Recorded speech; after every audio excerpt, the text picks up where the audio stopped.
From Hollywood, it's time now for... Johnny Dollar. This is Joe McNabb, Northeast Indemnity. Hi, Joe. Good to hear your voice. It's not mutual, Johnny. And I always thought you cared. Whenever I hear your voice, it's because I'm in trouble. Oh, what is it this time? Ever hear of Harvey Stone? Sure, the Stone Corporation. And Stone Enterprises and the Stone Foundation. Sounds like he's a foundation himself. Practically. Late 30s, bachelor. Took over the management from his father, E.J., when the old boy got crippled up with arthritis last year. So? So the total amount of insurance we're carrying on him is over $100,000. So? He lives in New York, Westchester County. Last night he was driving along a road in the country. A small object hit his windshield. Oh, look, Joe, don't tell me you want me to investigate a claim for a broken windshield. I sure do, Johnny. That small object was a bullet.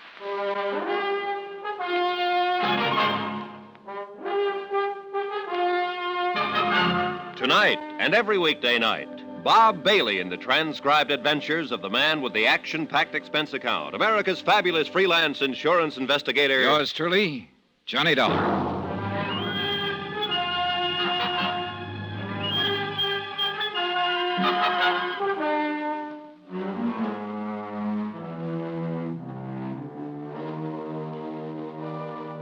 Expense account submitted by Special Investigator Johnny Dollar to Northeast Indemnity Associates, Hartford, Connecticut. Following is an account of expenditures during my investigation of the Imperfect Alibi Matter. Expense account item 1, $1 even, taxi to the office of Northeast Indemnity where Joe McNabb was waiting for me. It's kind of a complicated situation, Johnny. Yeah, well, it usually is when people get shot at, Joe. Now, mind, we're not sure the bullet was meant for Harvey Stone. He's inclined to brush the whole thing off. Thinks somebody might have been doing a little target practice in the woods. Stray shot, huh? Oh, could be. Yes. But with the kind of insurance we're carrying on Yeah, him... better give me a rundown on him. Harvey's father, E.J., built up the business. A widower. 2 years ago, he remarried. Last year, he had to retire. He's in a wheelchair now. I see. Well, now Harvey is running things. Lives with his father and stepmother in a big place in Westchester County, but he also keeps a small apartment on East 57th in Manhattan. Uh-huh. Any trouble in the family? Anything like that? Harvey's been running around lately with a supper club singer named Helen Barrett. I gather he's thinking of marrying her. I also gather his family is bitterly opposed to the idea. How about Harvey's business affairs? Could he have made any enemies there? One, at least. Who? Dutch Krieger. Know him? Yeah, I sure do. A gambler with a lot of dough behind him and a couple of gunsels in front. That's the one. How come he get mixed up with a character like Krieger? He didn't. He refused to. Come again. Krieger's put on a big act about going legitimate. Young Stone was negotiating a sizable real estate transaction recently. Found out that Krieger was one of the associates in the deal. He threatened to call it all off, made the other associates kick Krieger out. Oh, Dutch wouldn't forget a thing like that. No, he wouldn't. Who's the beneficiary on Stone's insurance policies? Father and stepmother jointly. Johnny, I smell trouble. I want you to go down there and nose around, see what you can turn up. And do me a slight favor. Sure. What is it? Keep Harvey Stone alive, will you?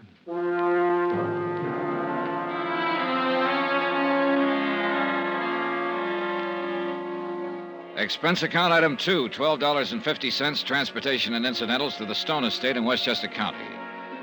It was one of those massive, dignified-looking places, nestling comfortably in about 10 acres of grounds. The butler showed me into a room only about half as big as Grand Central Station, so I wandered around inspecting the paneling and the Italian works of art. Then I zeroed in on one of the paintings. It involved a luscious lady, a bunch of grapes, and a pool of water. Nice, isn't it? Yeah?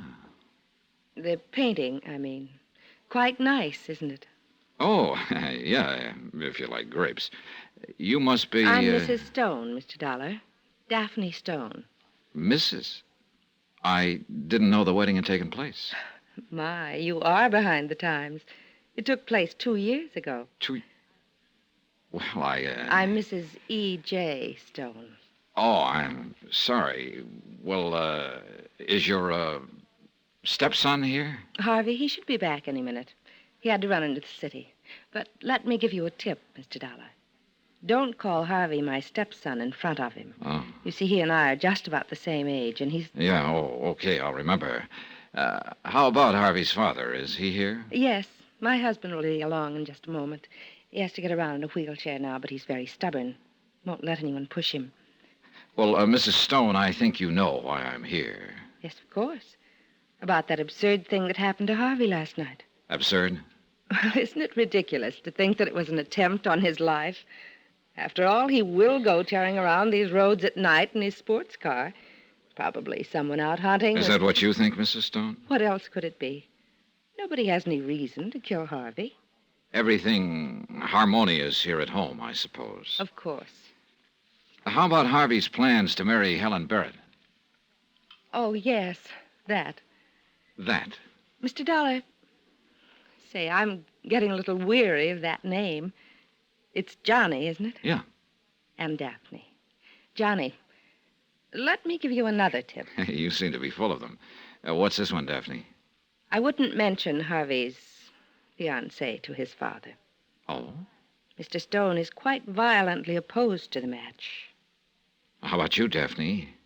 How do you feel about it? Why, anything Harvey wants. Oh, Edward, this is Mr. Dollar. Yes, I know. Hello, Mr. Stone. That idiot McNabb from the insurance company phoned me about you, Dollar. Worries like an old woman. Seems to think that fool accident Harvey had last night was an attempted murder. Oh, he's just taking normal precautions, Mr. Stone. Precautions. Well, just as well, I suppose. Harvey could use a nursemaid. He always manages to get things fouled up somehow. Now, Edward, You want to see my orchids, Dollar? Orchids? Of course you do. This way, out in the solarium. Okay. Oh, here, let me push you. Never mind. I can manage. all my good advice. Sorry, Daphne. This way, Dollar. I'll have a drink for you when you're ready, Johnny. Thanks. Here we are. Well, some orchids. Who cares about orchids? Just wanted to talk to you. Well, What do you make of this business, Dollar? About Harvey, I mean. That bullet in his windshield last night. You really figure somebody's trying to kill him? well, I don't know, Mr. Stone. That's what I'm here to find out. Well, I don't know who it'd be. Harvey's not a bad sort, really. Terrible businessman. Oh? How so?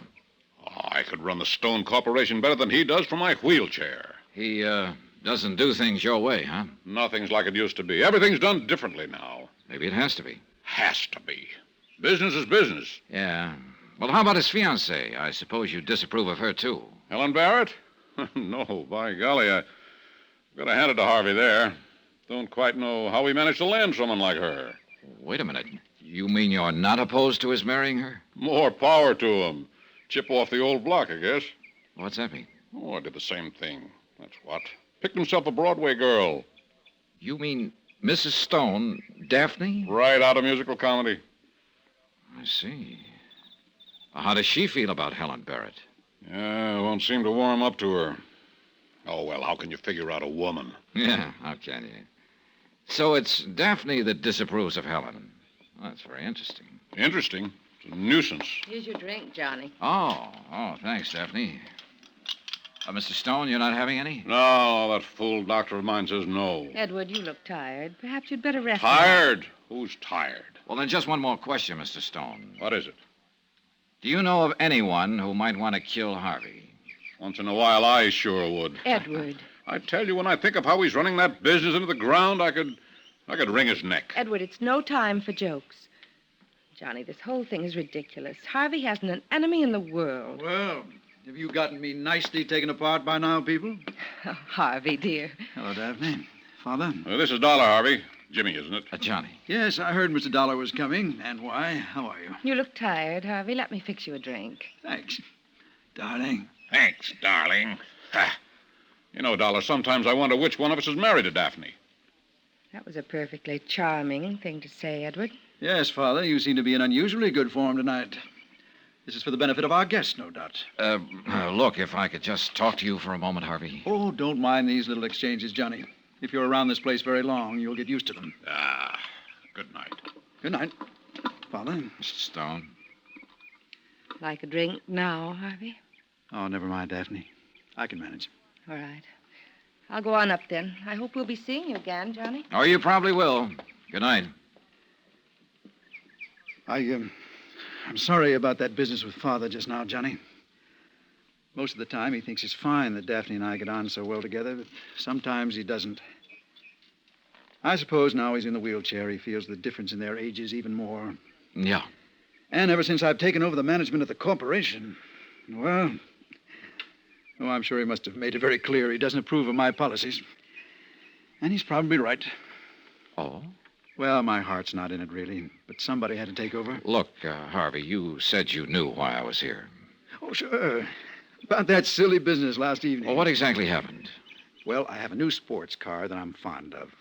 I went for a drive. You know, there are some pretty good country roads around here. Mm-hmm. And I slowed for a sharp turn, and I heard what I thought was a backfire. But my windshield shattered. It was a bullet. Well, what'd you do then? I stopped to warn whoever it was to keep away from the roads. It didn't occur to you that somebody might be trying to kill you? Oh, well, good Lord, no. Look, Johnny, I used to roam these woods when I was a kid, taking pot shots at fence posts. That's obviously what happened last night. You didn't see anyone when you stopped? No, it was probably some kid. He's probably still running. And you can't think of anyone who might want to kill you? Of course not. How about Dutch Krieger? Krieger, the gambler? I understand he was involved in a business deal you were thinking of making. You refused to go through with it until his associates dumped him. Of course. After all, the name Stone does have a pretty honorable history. I couldn't very well have it connected with somebody like Krieger. Well, Dutch wouldn't forget a thing like that. Look, about your fiancée, Helen Barrett. Johnny, I suggest you confine your questions to subjects not quite so personal. All right, so I sound nosy, but you're heavily insured, Harvey, and that bullet last night could have been meant for you. My job is to find out if there's anyone who could possibly have any reason to kill you. There isn't. Do you know of anyone who's opposed to your marriage? I told you I'd rather not talk about that. Anyway, there's a good chance there isn't going to be any marriage. No. What do you mean? Look, Johnny, I have a good idea. It's almost time for the last train into the city. I'll drive you to the station. A polite but firm message that the interview was over. Harvey got called to the phone, and I went outside to wait for him. Daphne had lied when she told me Harvey's father opposed the marriage to nightclub singer Helen Barrett. It was Daphne who didn't like the idea. She and Harvey seemed pretty chummy, and the old man didn't seem to like that. Harvey had crossed a rough boy named Dutch Krieger in a business deal, and it's a cinch Dutch didn't like that. And now Harvey just told me there might not be a marriage, which indicated some kind of trouble there. All in all, it looked like a cozy little powder keg. Then as I started for Harvey's car, the keg exploded right in my stomach in the form of a fist. I couldn't see who they were, but the two of them really knew their business, the way they worked me over. Hard enough to hurt, not hard enough to put me out. Finally, I guess they got bored. One of them did me a favor. He put me away. Johnny Dollar. Joe Restelli at Homicide, Johnny. I was out when you called. Anything new on the Harvey Stone killing, Joe? Not a thing, but maybe we've already got all we need. Meaning Helen Barrett? We're still holding her. Joe, I don't think she did it. No? Oh, I know it all adds up to her, but... well, just call it a hunch. Hunches are fine, Johnny, but facts are better. You want to hear some facts? I'll be right over.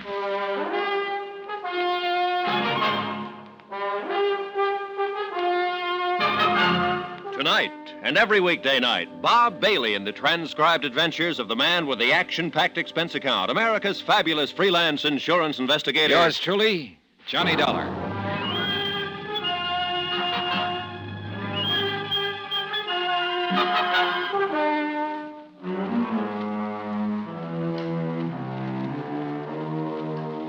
Expense account submitted by Special Investigator Johnny Dollar. To the Home Office, Northeast Indemnity Associates, Hartford, Connecticut. Assignment, the Imperfect Alibi Matter, location New York City. Expense account continued. Item 8, $1.40, cab fare to police headquarters from my hotel to talk to Lieutenant Joe Restelli. Sit down, Johnny. Thanks. Facts, you said. Facts. Number 1. Harvey Stone was shot on the left side of the forehead at close range with a .38 caliber Smith & Wesson. The gun was near the body. Any prints on it? No, it was clean. But Helen Barrett had gloves with her. Helen says she left Harvey's apartment and went to her own to pack up. They were going to elope. When she got back to his apartment, he was dead. So she told me, Johnny. I'd like to believe her, too. She seems like a pretty nice kid, but... But what? Not enough facts in her favor. Who saw her leave Stone's apartment? We can't find anyone who did. What time did she leave? She can't remember. Did anyone see her return? What time? That's a lot of questions not to be able to answer, Johnny. Yeah, I know. What was the time of death? Medical examiner figures it's somewhere between 11:30 and midnight. Well, Helen told me she thought it was about 11 when she left Harvey's apartment and about midnight when she returned. Yeah, about. Even if she did leave, she only lives a few blocks away. There's a lot of time unaccounted for, Johnny. Yeah. Better fill me in on what you know. Well, as I get it, Harvey Stone took over the management of his father's corporation when old E.J. took to a wheelchair about a year ago. Yeah, I know. 2 years ago, old E.J. married an ex-chorus girl named Daphne. Yeah. Well, she's about Harvey's age. The two of them were apparently pretty friendly, and the old man was bothered by it occasionally. Incidentally, he and Daphne are joint beneficiaries on Harvey's insurance policy. $150,000 worth. Sounds like you're trying to tie the old man into the killing. Be quite a stretch, Johnny, from his wheelchair up in Westchester County to Harvey's apartment on East 57. I know, but right now I'm more interested in Daphne. Oh? I told you last night I thought Dutch Krieger was mixed up in this. I went to his office afterward and spotted a picture of Daphne Stone on his wall. Inscription, "All my love." Signed, Daphne.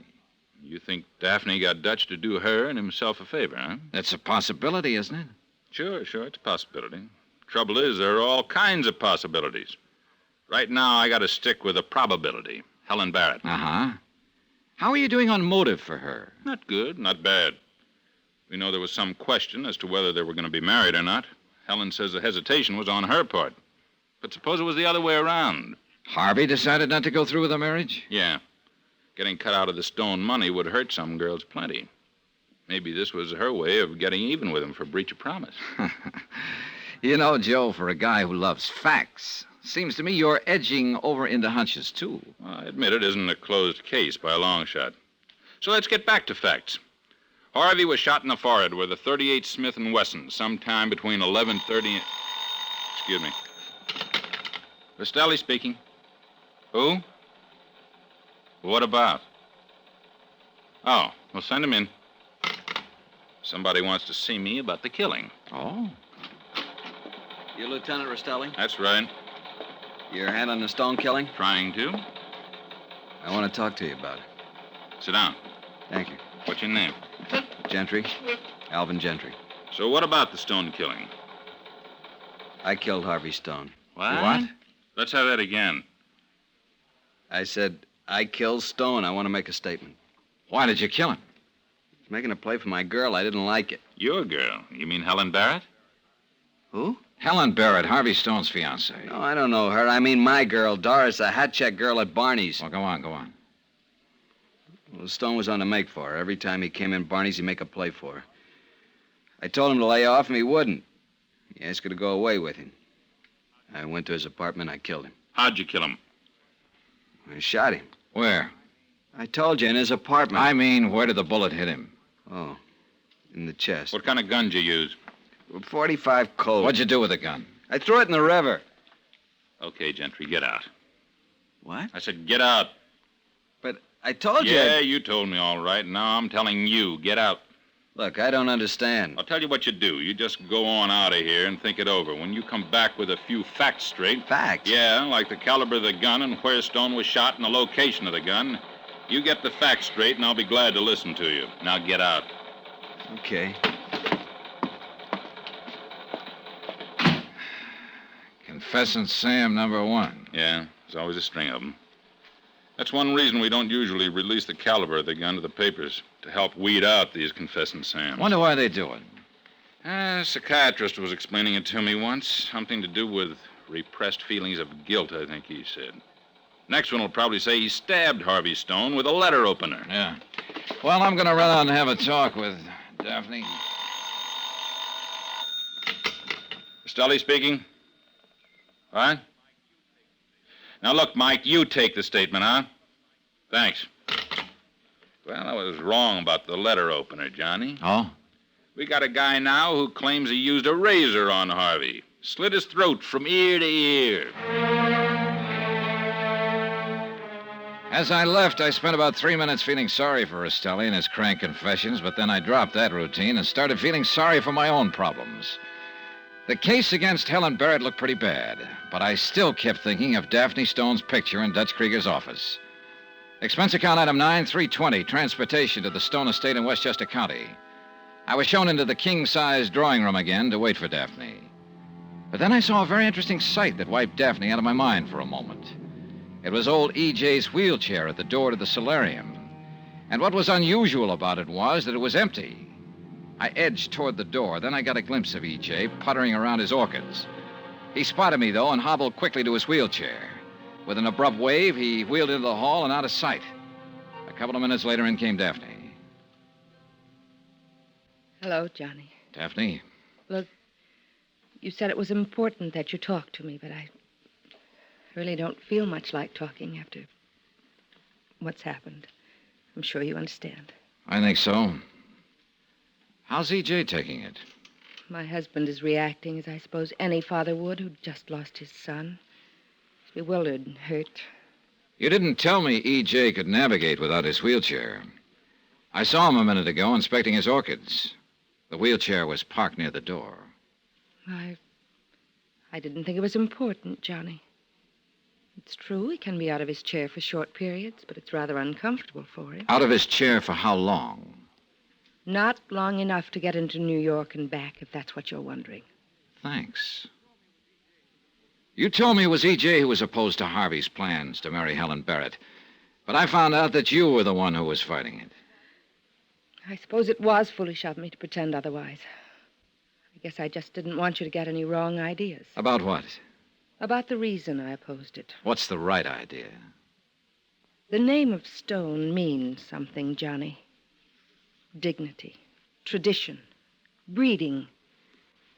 I doubt if someone like Helen Barrett, an entertainer, nice as she is, could keep that tradition alive. Are you kidding? I'm completely serious. Something like this happened once before with Harvey's secretary, Martha Winters. And you stopped it just like you were trying to stop him from marrying Helen. I don't like the way you put that. I merely persuaded him to think of the family name. You know, you kill me, Daphne. What do you mean by that? This dose of blue blood you've picked up. Aren't you a Daphne come lately yourself? How dare you? Save it. E.J. told me he lifted you out of a chorus line when he married you. Now, how about it? Yes, it's true. So where do you get off with this? I don't suppose you'd ever understand this, Johnny. But there are chorus girls and chorus girls. This I know. I had to support my mother somehow. But all the while, I knew that life wasn't for me. And when I got a chance at this life, I took it. And since I married Edward, I've lived the way anyone with the name of Stone should live. I've put my past behind me. Even Dutch Krieger? Dutch? Yeah. Yeah, I saw your picture on his office wall. He was part of the past. It doesn't exist anymore. Isn't it kind of a coincidence he tried to worm his way into one of Harvey's business deals? I had nothing to do with it. And Harvey acted correctly in refusing to have anything to do with Dutch. I see. Then you opposed Harvey's marriage to Helen to protect the family name, huh? Just as I opposed the previous attachment to his secretary. Sure it wasn't because you didn't like the idea of competition? It's a pretty low thing to say under the circumstances. Well, just what are the circumstances? It's very simple. I've lost someone who was very dear to me. Even though I was Harvey's stepmother, we were practically the same age. Sure. I know people talked about it, made crude jokes about it. But I didn't care. Because I found in Harvey something I'd never had in my life before. Oh? What was that? A friend, Johnny. A real friend.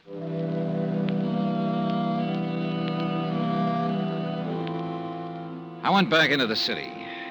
If I could only find somebody to establish the time period Helen had been away from Harvey's place. I went over to her apartment house, figuring there's always one tenant who knows everybody else's business. 5 doorbells later, I found the one. Sure, I had to come in late, but I don't remember just what time. I was watching a program on the TV. There was this old man and woman. Yes. Really, what? You're sure it was Helen Barrett who came in? Well, I ought to be sure. She lives right under me. Besides, he was waiting for her, and they had a talk. I couldn't quite hear what they were saying. She kept telling him to quiet down.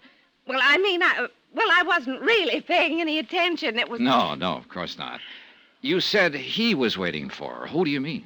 Friend or at least he used to be. She used to go with him. Happen to remember his name? Sure. Gentry. Alvin Gentry. Alvin Gentry. It was Alvin Gentry who'd made the fake confession in Rastelli's office. At the time, there'd been nothing to tie him into the case. But now, according to Mrs. Carson, he was a friend of Helen's. My hunch about her innocence took a nosedive. Yeah, that confession he tried to make could be his way of trying to protect her. And that would add up to just one thing. Helen was guilty after all. Johnny Dollar. Joe Rastelli at Homicide returning your call, Johnny. I've uncovered a couple of items on the Harvey Stone killing, Joe. Good, let's have 'em. Remember Alvin Gentry? The crank who made the fake confession in my office yesterday? Yeah, what about him? Looks like he's not a psycho after all. What do you mean? I just found out he's a friend of Helen Barrett's. Well, what do you know? Could be he was doing it to shield her. That sure doesn't look good for her, Johnny. Yeah, I got to admit my hunch about her innocence just took a nosedive. I also learned that Harvey's secretary, Martha Winters, used to be his girlfriend. Yeah, I'm up to date on that one. Matter of fact, Martha's in my office right now. Oh? Says she wants to make a statement. You want to hear it? You bet I do.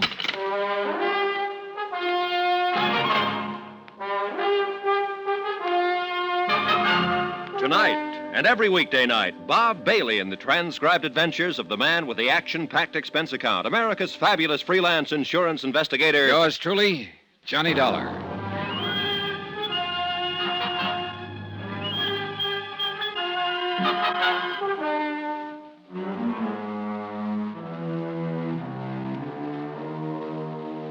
Expense account submitted by Special Investigator Johnny Dollar to the Home Office, Northeast Indemnity Associates, Hartford, Connecticut.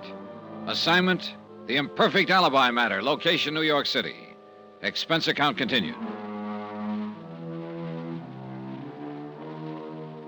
Item 10, $1.40, cab from my hotel to police headquarters. Martha Winters, secretary to the murdered man, Harvey Stone, was in Lieutenant Joe Rastelli's office. She was a blonde, and again I had to admire the dead man's taste. He could really pick them. Miss Winters, would you mind telling Mr. Dollar here what you've just told me? No, not at all, Lieutenant. You see, Mr. Dollar, I have a small apartment in the same building as Mr. Stone's apartment. On East 57th? Yes. Harvey, as Mr. Stone, transacted most of the business at his apartment rather than the office when he was in town. That's mainly why he kept the apartment. And we felt it would be more convenient for me to be nearby. I see. Well, the night before last... The night of the murder? Yes. I'd been out to a show. I got home about 11:30. Go on. I saw Helen Barrett walking toward Mr. Stone's apartment. What? You sure about the time? Well, not right down to the second, of course, but I am positive it was within 5 minutes of 11:30. I see. Well, why did you wait until this morning to tell us this? Well, Come on, let's have it, Miss Winters. Well, naturally, no one likes to get mixed up in things like this. And I didn't want to make trouble for anybody. Helen Barrett always seemed like a nice person. But Mr. Stone was my employer and my friend. And after thinking it over, I could see what my duty was. You say Harvey Stone was your friend. Was he anything more than that? I don't think I know what you mean, Mr. Dollar. I think you do. I understand that at one time you and Harvey were planning to be married. That's true. But that's all in the past. Oh? Yes, we decided mutually that it was a mistake. We've been friends ever since, but nothing more than that. I see. Well... Heard enough, Johnny? Yeah. Okay, Miss Winters, that'll be all. Thanks for coming in. We'll get in touch with you again if we need any further information. All right. Anytime, Lieutenant. Well, Johnny, according to Martha Winters' statement, Helen Barrett was in Harvey's apartment at the approximate time of the murder. We know it was somewhere between 11:30 and midnight.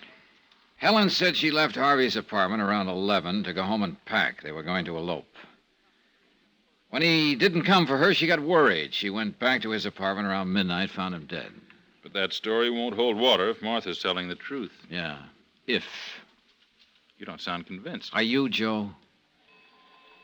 I don't know, Johnny. I don't know. It's a pretty nauseating shortage of facts in this case. Nauseating's the word for it, all right. No, I mean literally. When I get one like this, my stomach starts acting up. Joe, what have we got in the way of facts? Well, number one, Harvey Stone was shot in the forehead with a .38 Smith & Wesson sometime between 11:30 and midnight. Yeah. And even that fact got twisted around yesterday by Alvin Gentry when he made what he called a confession. He said he shot Stone in the chest with a Colt .45 and threw the gun in the river. Yeah. You told me you'd found out he was a friend of Helen's. His confession doesn't look good for her, believe me. I know. But I can't seem to lose my hunch that she's innocent. Look, Johnny, I don't blame you for trying. It's your job. What do you mean? Harvey Stone was insured for $150,000 by the company you represent. Yeah, that's right. Okay, his father, E.J. Stone, and his young stepmother, Daphne, are the joint beneficiaries. Now, if one of them should turn out to be the murderer, your company wouldn't have to pay off. Wait a minute, Joe. Wait a minute. I think you know me well enough to figure I'd a lot rather see that company pay through the nose than convict an innocent person. Sure, but just about everything we've got points to Helen Barrett. Just about, but not quite. For instance? For instance, Harvey's father, E.J. Stone. He thought Harvey was running the business into the ground. He didn't like it. He also didn't like the fact that Harvey and his stepmother were pretty friendly. Yeah, a man in a wheelchair is liable to resent a lot of things. Yeah, well, that's just the point. E.J. can get out of his wheelchair when he wants to. I saw him out of it yesterday. Huh? Sure. Then there's Daphne herself. She opposed the idea of Harvey marrying Helen. Said she wanted to protect the Stone name. But that sounds pretty fishy coming from somebody who used to be a chorus girl herself. Did you ask her about that picture of her you spotted in Dutch Krieger's office? Yeah. She said that was all in the past. But I wonder. Dutch got kicked out of a business deal by Harvey. He wouldn't forget that, and he's a tough cookie. And there still could be a connection between him and Daphne. Here we go again. Could be. Okay. So I guess what it all adds up to is just that I kind of got myself sold on Helen. Sure, I've been sold on people, too. Sometimes it's ended up costing me. So now I just hold back and don't make up my mind one way or another. All right. It's turned out to be a pretty good idea, too. Why don't you try it, Johnny? Expense account item 11, a double martini for me. Well, I thought over what Joe Rastelli had said. Sure, it was good advice not to get too sold on people, but it didn't help me much at the moment. I still couldn't believe Helen Barrett had killed Harvey Stone. But I had to admit that if she wasn't the killer, it left a lot of things unexplained. For one thing, Alvin Gentry's fake confession. It sure looked like he was trying to shield her. I checked and learned that he managed a supper club where Helen used to sing. I decided to have a talk with him. I found him at a corner table. Yeah? I'm Johnny Dollar. Gentry, we met in Lieutenant Rastelli's office. Yeah. I'd like to talk to you. What about? About the Harvey Stone killing. There's nothing to talk about. I don't agree. I think there is. I made my confession. You guys didn't believe me. Well, now, that's because you got a few of the things wrong, Gentry. What interests me now is not your confession, but the reason you made it. What do you mean? Well, you said Harvey Stone had been making a play for your girl, a hat check girl, wasn't it? You said that's why you killed him. So? So, you said you didn't know Helen Barrett. I don't. But you're lying. Look, Dollar. We found out you're a friend of Helen's. You used to go with her, and you were waiting in her apartment the night of the murder when she left Harvey's and came home to pack. Well, how about it, Gentry? Okay, so I do know Helen, but she didn't kill Stone. How do you know? She couldn't have. She's not that kind. Oh, sure. You were waiting at her apartment that night. Why? I wanted to see her. What about? She used to sing here. She drew good crowds. I wanted her back. What kind of a mood was she in when she got to her apartment? What do you mean? Well, did she talk about Harvey Stone any? Did she seem mad or upset? I don't remember. Cut it out, Gentry. I want straight answers. Well, I guess they had a little argument. What about? I don't know. Anyway, it doesn't matter. Helen didn't kill Stone. She was with me. You mean for a few minutes at her apartment? I mean longer than a few minutes. She was with me at the time of the killing. Now, look, Gentry. I know you're trying to help Helen, but believe me, this isn't helping her. First, you make a phony confession, and now all of a sudden you're giving her an alibi. Sure, it was stupid of me to make that confession. You can say that again. But I realized later it wasn't necessary. I realized that Helen had been with me at the time of the killing. You're going to stick to that story? Sure I am. Under oath? Under oath. Perjury's a pretty serious thing, Gentry. Perjury's pretty hard to prove, Dollar. One thing seemed pretty clear. Alvin Gentry was apparently convinced that Helen had killed Harvey Stone. He was doing everything he could think of, even perjuring himself to shield her. And the more he scrambled, the worse he began to look for her. Then, too, there was the statement of Martha Winters, Harvey's secretary, that she'd seen Helen returning to his apartment at 11:30. That would put Helen back there during the time of the murder. I still wasn't completely convinced that Martha Winters was telling the truth, so I spent the rest of the afternoon checking on her to see what I could find out. And a couple of things I found out were pretty interesting. So interesting that I decided to try to run a little bluff on her.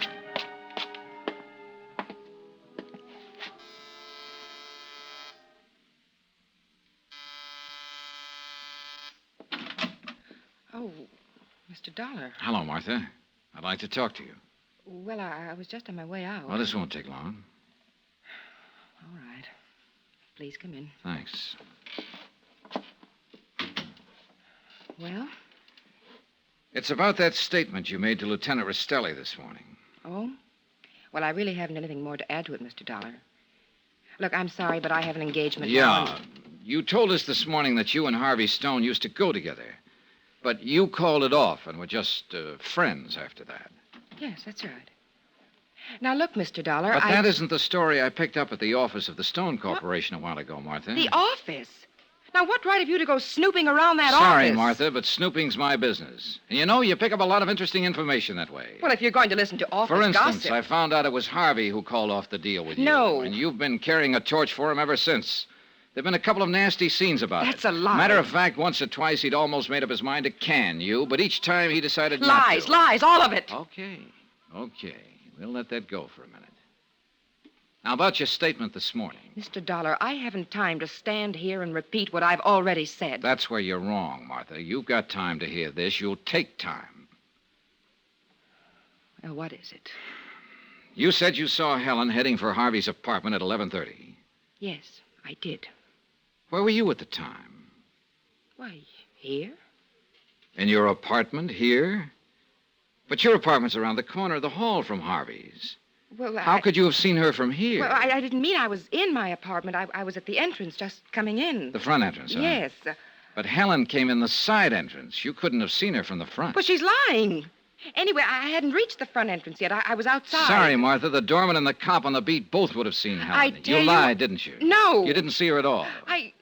Well, it had to be Helen. She's the one who killed him. I know she did. You lied, didn't you, Martha? If it hadn't been for her... If it weren't for her, maybe you'd be Mrs. Harvey Stone, huh? I didn't mean that.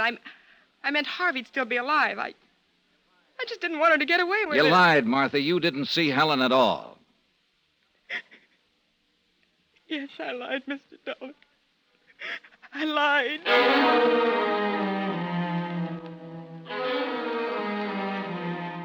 Yeah. My bluff about the doorman, the cop on the beat, and Helen coming in the side entrance had paid off. Looking at Martha, I didn't exactly feel like giving 3 cheers about it. But one thing was clear, though. The Harvey Stone murder case had just busted wide open again. Johnny Dollar. Joe Rastelli at Homicide, Johnny. Glad you called, Joe. Got something new for you on the Harvey Stone murder case. Well, let's have it. Yesterday, Harvey's secretary, Martha Winters, told us she'd seen Helen Barrett approaching his apartment at just about the time he was murdered. Yeah? She just admitted to me that she lied. Oh? She wasn't in position to have seen anyone approaching the apartment at the time. Well, that maybe opens things up a little again. Yeah. I've got an item along that line, too, Johnny. What is it? Harvey's young stepmother, Daphne, up in Westchester County. Oh? What about her? I just found out she was here in the city the night of Harvey's murder. What? Yeah.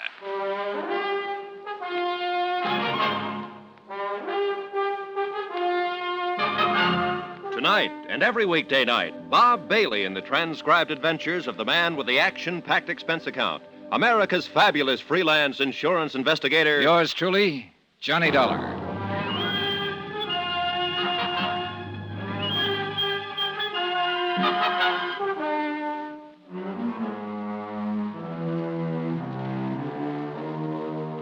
Expense account submitted by Special Investigator Johnny Dollar to the Home Office, Northeast Indemnity Associates, Hartford, Connecticut. Assignment, the Imperfect Alibi Matter, location New York City. Expense account concluded. Item 13-320, transportation to the Stone estate in Westchester County to question Harvey's young stepmother, Daphne Stone. As a suspect in Harvey's killing, Daphne was very much alive again. Sit down, Johnny. Thanks. Nice out here. Mm-hmm. Drink? No, thanks. How's the investigation going? Well, that's what I came to talk about, Daphne. It hasn't been going too well. Oh? I was under the impression that an arrest had been made. Helen Barrett's being held. Well, then. Helen Barrett could be the killer. A lot of things point in her direction. But there are a few that don't. What do you mean? Right from the start, you've been giving me incomplete answers or false answers. First, you told me it was Harvey's father, E.J., who opposed his plans to marry Helen. Then I found out you were the one who was fighting it. Look, I explained all that. It was because I didn't want you to get the wrong idea. Oh, yeah, so you said. You told me you opposed it because you didn't think the Stone name should go to a supper club singer like Helen. Yes. But you yourself used to be a chorus girl. I explained that to you, too, Johnny. Okay. So you oppose the marriage for the dignity of the family and not just to keep Harvey at home with you. That's a vicious thing to say. I told you Harvey and I, being about the same age, were very good friends, true friends. Is that what your husband thought? You forget Harvey's father is confined to a wheelchair. Understandably, he might occasionally resent those who can be more active. That's another thing you didn't tell me, Daphne, that E.J. could get out of his wheelchair on occasion. I caught a glimpse of him out of it the last time I was here. Short periods only, and with considerable discomfort. So you and Harvey were friends? Like you and that gambler, Dutch Krieger, huh? Donnie, my patience is running out. I explained that Dutch was in the past. Completely in the past. Before my marriage. But Dutch got kicked out of a business deal by Harvey. And he wouldn't like a thing like that. Harvey acted perfectly properly. Really, Johnny. All right, just one more thing, Well, Daphne. what is it? One thing more you didn't tell me. That you were in the city the night Harvey was murdered there. Well? I should have told you that, Johnny. I went into the city that evening because I knew Harvey was to have a meeting with Helen later that night. I wanted to talk to Harvey first. What about? I knew he was planning some definite action about her. So you wanted to talk him out of marrying her? If you want to put it like that, yes. What time was that? I saw him in his apartment about 9. I left before 10. Can anybody verify those times? I don't know. I see. What was the outcome of your talk with Harvey? He assured me he'd break off with Helen. You sure about that? Completely sure. I decided to stay at a hotel that night instead of coming back home. I suppose that's how the police knew I was in the city. It's Helen's story that when she saw Harvey later, they decided to elope. If I believed that. But I don't. I think she's lying. And how about you, Daphne? Have you given me the whole truth now? Yes, Johnny. The whole truth. Everything I've done has been done solely to protect the family name. Everything. Right then, I'd have given a lot to know just what that everything involved. Whether or not it also included some weird idea of killing Harvey to somehow protect the family name. Expense account item 14, 320, transportation back to the city. I got permission from Joe Rastelli to talk to Helen Barrett. When they brought her into the interrogation room, she looked pale and tired. Hello, Johnny. Helen, several things I want to ask you about. Sit down. Sure. What? Martha Winters, for one. Harvey's secretary? What about her? Well, she made a statement that she'd seen you heading for Harvey's apartment around 11:30. That had put you inside there during the time of the murder. No, I'm sure it was later than that. Almost 12 when I got back there. Martha later admitted that she lied. But the question is, why? Still carrying the torch for Harvey? Yes, I guess she was. Next item's about Alvin Gentry. Lieutenant Rastelli told me about that confession Alvin made. He got all the details wrong. Caliber of the gun. Poor Alvin. What do you mean? Well, he'd always made it clear how he felt about me. But I didn't think he'd go that far. Well, how do you feel about him? I've always liked him very much. Used to go with him some. But I stopped when I started seeing Harvey. Did you talk to Alvin long at your apartment that night? No, just a few minutes while I was packing. You know, you just talked yourself out of an alibi. What do you mean? Well, after Gentry's confession didn't sell, he was willing to swear you were with him during the entire period the murder could have taken place. Johnny, why does an innocent person need an alibi? It helps in court. Believe me.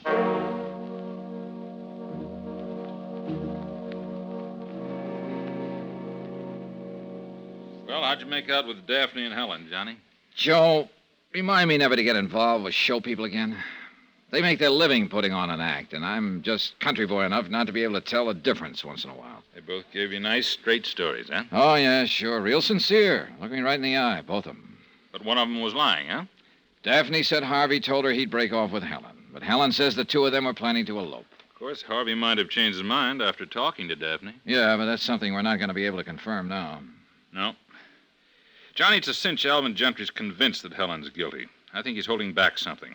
Guy doesn't stick his neck out that far without a reason. I know, but I still don't dig her motive. Well, suppose Daphne's telling the truth that Harvey broke up with Helen. Maybe she couldn't stand getting the brush off. Yeah, could be, all right. People can do some strange things under the name of love, Johnny, particularly when it turns to hate. And that can happen awful fast. Expenses, items 15 and 16, $1.40 cab to my hotel, and $1 even for a pot of coffee in my room. 1 hour, 3 cups of coffee, and half a dozen cigarettes later, I was still nowhere. I was beat. And then a weird little idea began pecking away at me. A couple of things Rastelli had said suddenly started adding up to a pretty fantastic answer. Maybe it wouldn't stand the light of day, but it was night now, and it was the only idea I could come up with. I decided to try it on for size. I went to the club Alvin Gentry managed. Oh, hello, Dollar. I was sort of hoping you'd be around again. Oh? Yeah, I want to talk to you, but not now. It's almost closing time. Stick around, will you? I waited at the bar while the customers left. 20 minutes later, Gentry and I were alone. He slid onto a stool beside me. Drink? No, thanks. What's on your mind, Gentry? Well, I've been thinking about what you said the last time we talked about perjury. Oh? I decided you were right, Dollar. They make it pretty tough on you for perjury. Yeah, they do. I'm withdrawing my statement that Helen was with me at the time of the murder. Well, that's probably the smart thing to do, Gentry. Sure, what's the use? I'm getting tired of being a sucker in this deal, a fall guy. Oh? That goofed-up confession I made was bad enough. Then I had to stick my neck out still further with that fake alibi for her, and for what? So you're withdrawing the statement, huh? Yeah. That's probably what you came to see me about, huh? No, that isn't why I came to see you at all, Gentry. Hmm? And I wouldn't exactly call you a sucker. I think you're one of the smartest guys I've ever seen, in a sort of weird and twisted kind of way. What are you talking about? You played this whole deal real cagey right from the start. Everything you did was supposed to look like a cover for Helen. But instead of that, you were really trying to put a noose around her neck. You're out of your mind, Dollar. And that confession you made, Gentry, that's why I came to see you. To tell you it wasn't goofed up at all. You did kill Harvey Stone. You know, you got a real weird sense of humor. Have I? A couple of things Lieutenant Rastelli said added up in my mind a few minutes ago. Love can turn to hate fast. And you'd have to have a good reason to do what you did. You wanted Helen bad. When she told you that night she was going to marry Harvey Stone, you couldn't stand the idea. If you couldn't have her, nobody could. You're talking crazy. You went to Harvey's apartment and killed him. Then you made that fake confession to look like you were shielding her. Actually, you were framing her. No. You knew we wouldn't believe you, and we wouldn't believe that alibi you offered for her. It all made her look more guilty by the moment. Dollar, you're forcing me to say something I didn't want to. Oh, what is it? Helen was mad at Harvey that night. I was worried. I followed her back to his apartment. When I got there, she was standing over the body with a gun in her hand. She said, "Why did I do it?" She kept saying it over and over. That's why I made the fake confession to protect her. Sorry, Gentry. It's a little too late for that story now. I keep telling you that confession you made was legitimate. Are you crazy? I didn't even get the caliber of the gun right. Yes, you did. What are you talking about? We made a mistake. Harvey was killed with a .45 Colt, just like you said. You're crazy. It was a .38 Smith. Yeah, a .38 Smith & Wesson. I know that. So do the police. So does the killer. But nobody else. It was in the papers. No, Gentry. It wasn't in the papers. You're dead wrong, Dollar. Dead wrong. He kicked a bar stool at me, and I dove behind the end of the bar. The lights went off. I had my gun out now, but I couldn't see anything in the dark. He couldn't get past me to the front door, but he could get out of the back.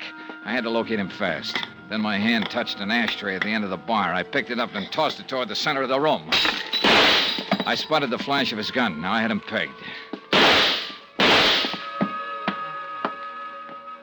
I found a lamp on one of the tables. Gentry was slumped in a corner. My shoulder. Help me. Don't worry, Gentry. You're not going to conk out. There's plenty left of you to stand trial.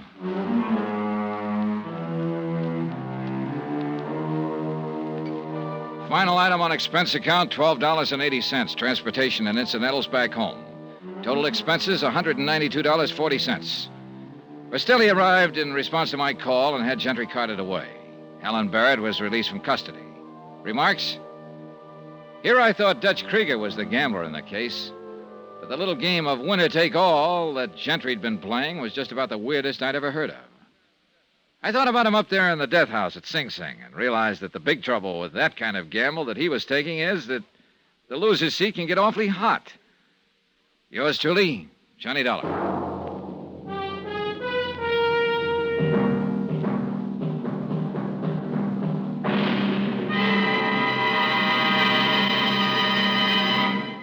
Now, here's our star to tell you about next week's story. Next week, one of the biggest, toughest, loudest characters I've ever met. A real two-fisted terror.